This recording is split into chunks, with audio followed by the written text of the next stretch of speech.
Lehet mondani? Alulírott Kis Pistán azon tiszteletteljes kéréssel fordulok a tekintetes pénzügyigazgatósághoz, hogy adómat elengedni vagy csökkenteni szíveskedjék. Szabad lenne megemlíteni az alábbiakat.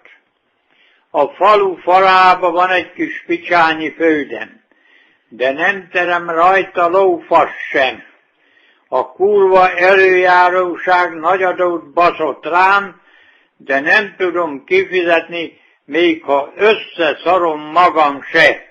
Mindezekből megállapítható, hogy anyagilag falhoz vert lófasz vagyok. Kérésem ismétlése mellett maradok alázatos tisztelettel Kis Pista, mint kis gazda.